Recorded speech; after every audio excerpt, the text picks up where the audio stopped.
శ్రీనివాసరావు రంగినేని శ్రీనివాసరావు గారిని హిందూ అరణ్య హరిత వెల్ఫేర్ అసోసియేషన్ ప్రెసిడెంట్ని మాట్లాడుతున్నాను. మా దగ్గర మా కాలనీలో ప్రతి పండుగ చేసుకునే విధంగా గత 14 సంవత్సరాల నుంచి వినాయక చవితి రోజు మట్టి విగ్రహము స్థాపించుకొని అదేవిధంగా ప్రతి విల్లాకు కూడా మట్టి విగ్రహాలు సప్లై చేస్తూ ఇటువంటి పండుగను చాలా ఘనంగా నిర్వహించుకుంటాము. ప్రతిరోజు కూడా పూజలు, కల్చరల్ ప్రోగ్రామ్స్, బ్లైండ్ స్టూడెంట్స్ కూడా ఇక్కడ ప్రోగ్రామ్స్ ఏర్పాటు చేసి వివిధ కార్యక్రమాలు చాలా బ్రహ్మాండంగా జరుపుకుంటాము మేమందరము.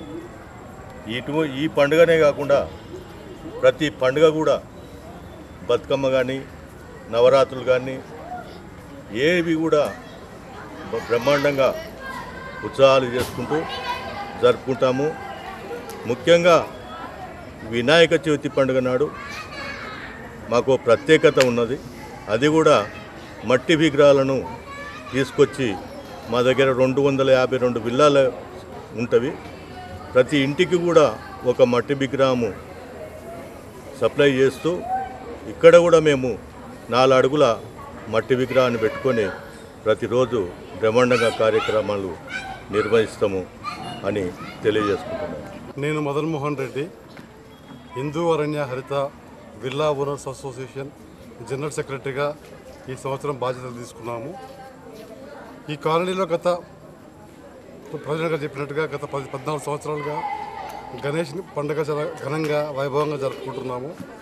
కాలనీ యొక్క ప్రత్యేకత ఏంటంటే అన్ని కార్యక్రమాలు కూడా కలిసికట్టుగా ఉండి ఎలాంటి అరబరకలు లేకుండా చక్కగా ఒక 9 రోజులు నవరాత్రులు అంతా సాయంత్రం పూట ఇక్కడే ప్రసాదాలు ఆరగిస్తూ సంతోషంగా జరుపుకునే పండుగ గణేష్ పండుగ. అంటేనే పిల్లల పండుగ.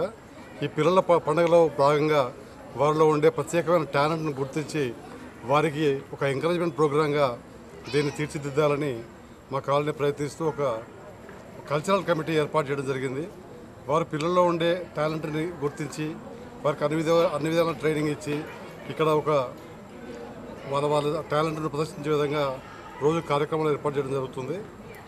అలాగే మేము పర్యావరణ హితంగా ఈ పండుగను గత 10 సంవత్సరాలుగా కేవలం మట్టి వినాయకులు ప్రతిష్ఠించుకొని అలాగే ఇంటింటికి మట్టి వినాయకులు సప్లై చేస్తూ నిమజ్జనం కూడా బయట ప్రాంతాలకు వెళ్లకుండా మా కాలనీ ప్రాంగణంలో నిమజ్జనం చేస్తూ ఎంతో ఘనంగా ఈ పండుగ జరుపుకుంటున్నాము. మాకు ఈ అవకాశం కల్పించినందుకు కాలనీ వాసులందరికీ ధన్యవాదాలు తెలియజేస్తూ ముగిస్తున్నాం.